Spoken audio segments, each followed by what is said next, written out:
Baik, anak sekalian, alhamdulillah zikir setelah sholat zuhur sudah kita lakukan. Selanjutnya Ustadz mau perkenalan dulu sebelum kita masuk ke sedikit nasihat dari Ustadz ya.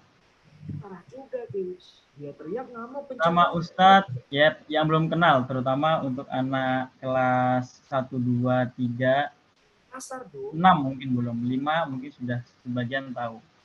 Nama Ustadz itu Ustadz Ibrahim. Ustadz Ibrahim, saya ngajar di kelas 4 ya, ngajar PAI khususnya di kelas 4. Kelas 4 semuanya. Nah, hari ini atau materi untuk siang kali ini adalah berbakti kepada kedua orang tua. Nah, sekalian ya, ini berbakti kepada orang tua. Kenapa ini penting? Karena kita sebagai anak, ya kita sebagai anak semuanya, kita juga sebagai anak, kalian juga sebagai anak yang alhamdulillah mungkin sebagian besar orang tua kita masih ada dan masih lengkap. Oleh karena itu kita harus mempelajari yang namanya berbakti kepada orang tua. Supaya apa? Supaya kita bisa memuliakan kedua orang tua kita selama di dunia. Bisa juga kita memuliakan orang tua kita di akhirat. Nah, anak sekalian, watch the trick again and see if you can notice. Have you ever birrul walidain atau berbakti kepada orang tua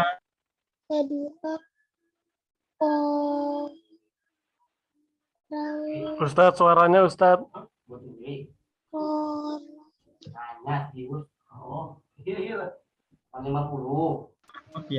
Oke, sudah ya suaranya? Sudah. Dibajak. Ulang ya. Birrul walidain atau berbakti kepada orang tua merupakan masalah yang sangat penting ya di dalam Islam itu. Di dalam Al-Quran sendiri sudah banyak nas-nas yang memerintahkan kita untuk berbakti kepada orang tua. Terutama setelah Allah memerintahkan semua manusia untuk bertauhid kepada Allah Subhanahu wa taala, kemudian baru berbakti kepada orang tua. Nah, bagaimana firman Allah Subhanahu wa taala yang tercantum dalam surat Al-Isra ayat 23 sampai 24, Allah berfirman, A'udzubillahi minasyaitonirrajim. Wa qada rabbuka alla ta'budu illa iyyah wa bil walidaini ihsana. Imma yablugha indakal kibara ahadahuma aw kilahuma fala taqul lahumā uffin wa la tanharhumā wa qul lahumā qawlan karīmā. Waqfid lahumā janāha dzulin minar rahmati wa qur rabbirhamhumā kamā rabbayani shaghīra. Nah, itu adalah bunyi dari surat Al-Isra ayat 23-24. Nah, artinya anak-anak sekalian, dan Rabbmu telah memerintahkan agar kamu jangan beribadah melainkan hanya kepada Allah Subhanahu wa taala semata. Dan hendaklah berbuat baik kepada ibu bapak. Ya, jadi setelah kita diperintahkan untuk beribadah hanya kepada Allah Subhanahu wa taala, kemudian terpenting adalah kita harus berbakti kepada kedua orang tua kita. Nah, jika salah seorang di antara keduanya atau keduanya masih berusia lanjut sampai kita masih hidup atau kita bisa memeliharanya, maka sekali-kali janganlah engkau mengatakan kepada keduanya perkataan Jadi kalau orang tua kita anak sekalian masih hidup, baik dua-duanya atau salah satunya, nah jika orang tua kita memerintahkan untuk membantu, nah membantu itu bisa contohnya kita diminta orang tua kita membantu untuk membersihkan, menyapu mungkin, atau menemani adik bermain, atau diminta orang tua untuk membelikan sesuatu di warung, maka kita tidak boleh menolaknya. Bagaimanapun cara menolaknya, itu tidak dibenarkan. Apalagi menolaknya dengan cara yang kasar. Ya, mungkin boleh kita menolak kalau kita memang dalam keadaan yang memang mengharuskan kita harus menolak, tapi menolaknya pun dengan cara yang halus. Ya, tapi kalau kita sedang bermain atau sedang tidak disibukkan apapun, maka lebih baik untuk kita mematuhinya selama yang diminta adalah perbuatan yang baik. Nah, itu, dan janganlah engkau membentak keduanya. Jadi dalam beradab kita kepada orang tua, itu kita tidak boleh membentak orang tuanya. Itu berarti ketika kita berbicara kepada orang tua kita, ya, bagaimanapun keadaan kita, bagaimanapun semarah kita tidak boleh meninggikan suara kita. Jadi dengan lemah lembut. Nah, harus dengan lemah lembut. dan ucapkanlah kepada keduanya perkataan yang baik. Nah, ini anak sekalian. Jadi ketika kita berbicara pun selain tidak boleh dengan suara atau dengan nada yang tinggi, kita juga tidak boleh menggunakan kata-kata yang kasar, ya. Kita harus berkata dengan kosakata yang baik, dengan kata-kata yang baik. Jangan sampai ketika berbicara sama orang tua udah bentak-bentak pakai kosakata yang kasar, ya kan, nanti bisa menyakiti hati kedua orang tua. Dan rendahkanlah dirimu di hadapan keduanya dengan penuh kasih sayang dan kemudian ucapkan, ya Robku, sayangilah keduanya sebagaimana mereka berdua telah mendidik aku pada waktu kecil. Nah, jadi ini adalah doa. Jadi selalu kita harus mendoakan kedua orang tua kita supaya orang tua kita menjadi orang-orang yang selamat di dunia dan akhirat. Intinya bagaimana caranya? Ketika kita masih mendapati kedua orang tua kita atau salah satu dari keduanya masih hidup, maka kita harus berbuat baik sebisa mungkin. Jangan sampai menjadi orang yang ukukul walidain. Nah, apa itu ukukul walidain? Kalau tadi Ustaz sudah menjelaskan sedikit apa itu birrul walidain, maka ukukul walidain adalah lawan dari birrul walidain, yaitu durhaka kepada kedua orang tua. Itu disebut ukukul walidain. Jadi bedakan ya antara birrul walidain dan ukukul walidain. Ya, sampai kita tertukar istilahnya ya.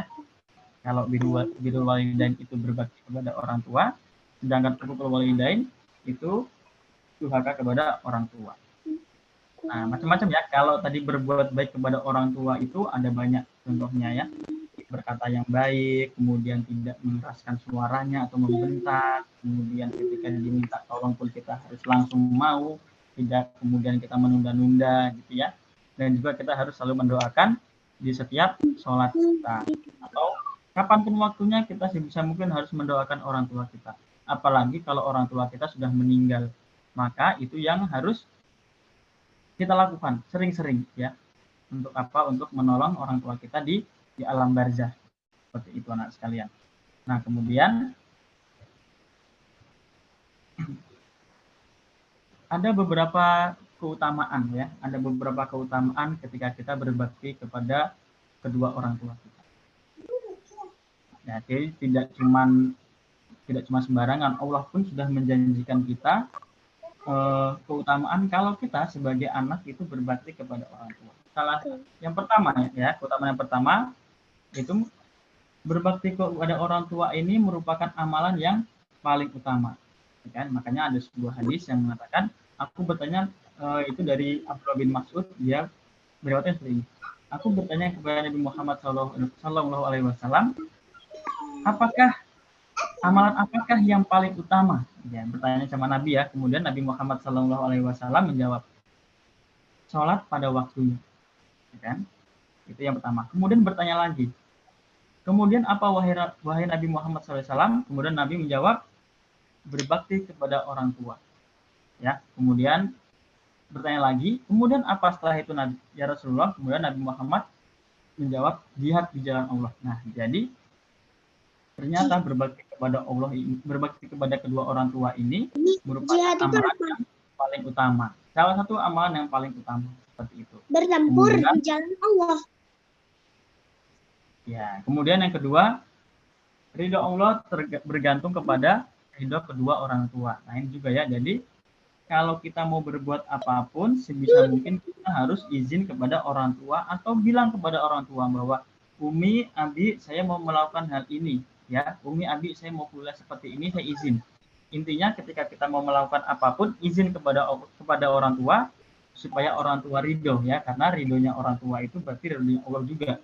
Kenapa? Karena kalau orang tua ridho, nanti orang tua itu mendoakan kita dengan tulus kepada Allah Subhanahu wa taala agar apa yang kita lakukan nanti Allah kabulkan. Seperti itu ya.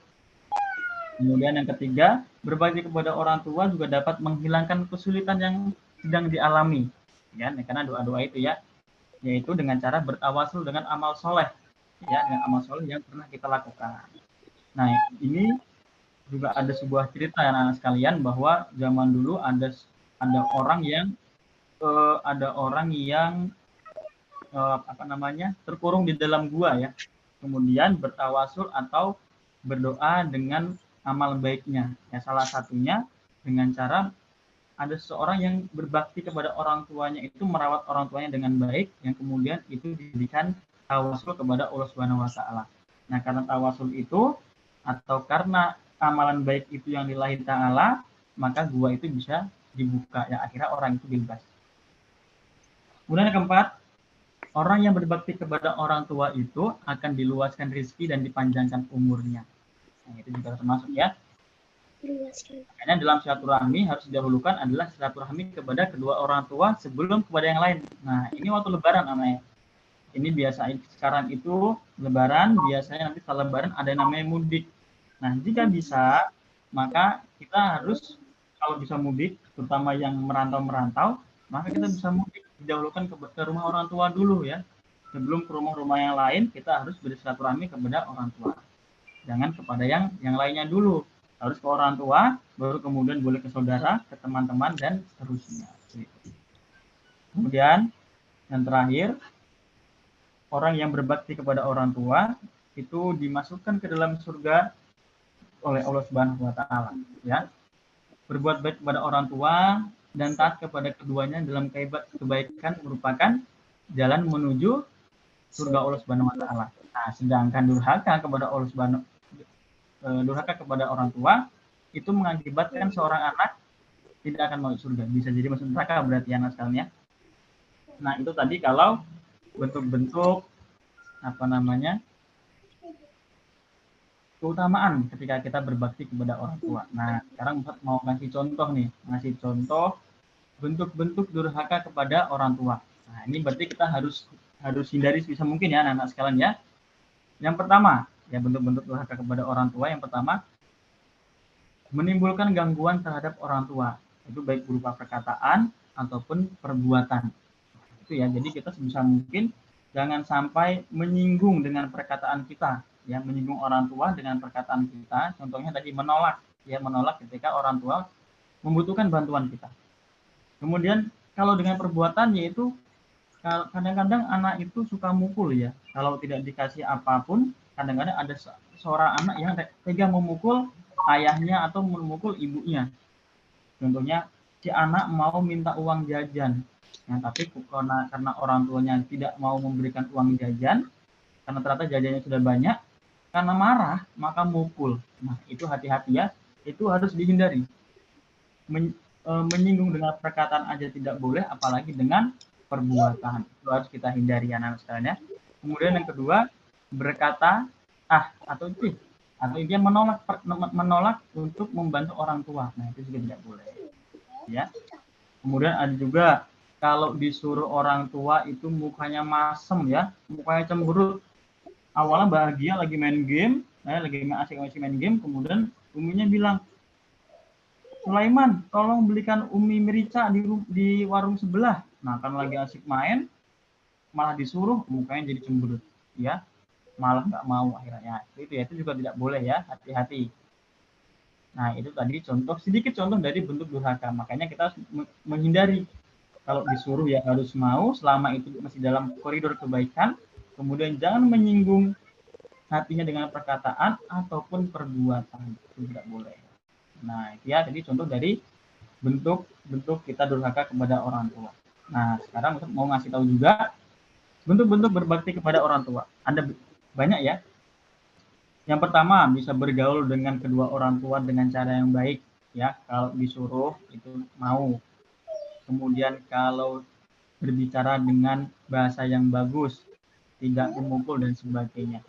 Kemudian yang kedua ada ada tawadu atau rendah hati. Ya, tidak boleh kita sombong. Contohnya gini, kita nanti kalau dewasa, kita mungkin sukses ya. Sukses di dunia, maka ketika melihat orang tua, kita tidak boleh sombong. Sekaya apapun kita, sesukses apapun kita di dunia, di hadapan orang tua, kita hanyalah seorang anak. Ya, tetap seorang anak. Maka kita tidak boleh sombong. Ya, kita tetap berserah diri di hadapan orang tua kita. Kemudian, kita juga disunahkan untuk memberi infak atau sedekah kepada kedua orang tua.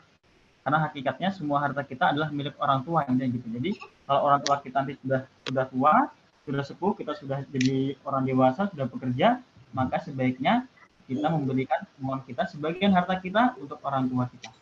Ya, walaupun sebenarnya orang tua tidak meminta itu, tapi kita sebagai anak sebaiknya memberikan. Nah, kemudian yang terpenting anak sekalian dari bentuk bakti kita kepada orang tua adalah selalu mendoakan kepada kedua orang tua kita, ya, karena itulah yang paling penting ternyata dari semua itu. Doa anak kepada orang tua itu yang sangat-sangat dinantikan orang tua, baik itu selama hidup ataupun nanti ketika sudah meninggal. Nah, seperti itu ya anak-anak ya. Kurang lebihnya seperti itu ya materi siang hari ini. Cukup bisa dipahami anak sekalian? Bisa. Ya. Bisa. Alhamdulillah kalau bisa. Jadi mumpuni bulan Ramadan yang agung, yang penuh berkah, makanya kita melatih diri. Kalau yang di rumahnya masih suka, contohnya kalau disuruh orang tua masih suka marah-marah ya, atau masih suka mukul kadang-kadang kalau tidak dituruti kemauannya, harus dihilangkan ya. Mulai titik ini kita harus sayang sama orang tua, harus menghormati orang tua, dan terutama rajin mendoakan kedua orang tua kita gitu ya. Mungkin cukup ya, cukup sekian dari Ustadz. Ada kuis ya Ustadz? Gimana? Ada kuis ya? Oh iya, jangan lupa. Setelah ini akan di-share kuisnya di ini ya, di obrolan satu ya? Iya. Boleh nih langsung di-share ya Ustadz ya? Iya, boleh langsung di-share. Nah, silakan di-share kalian. Nah, itu dia, sudah muncul. Boleh langsung kalian kerjakan, tapi ingat dibaca baik-baik. Jangan sampai salah ya. Kalau salah nilainya berkurang nggak, Tat? Betul, kalau salah nilainya berkurang. Kalau betul semua nilainya pas. Ya. Pasnya berapa? Kita lihat ya siapa yang paling duluan. Ya, tapi pesankan sama kalian anak sekalian ya, sekali lagi di bulan yang penuh berkah ini, bulan Ramadan ini, banyaklah kita yang namanya beribadah kepada Allah Subhanahu wa taala dan menjauhi kemaksiatan yang ada dan meninggalkan hal-hal yang kurang bermaksiat, kurang bermanfaat untuk kita ya. Oke. Cukup ya anak-anak sekalian ya. Silakan dikerjakan kuisnya. Yang belum beruntung untuk memenangkan bisa dicoba di hari-hari selanjutnya.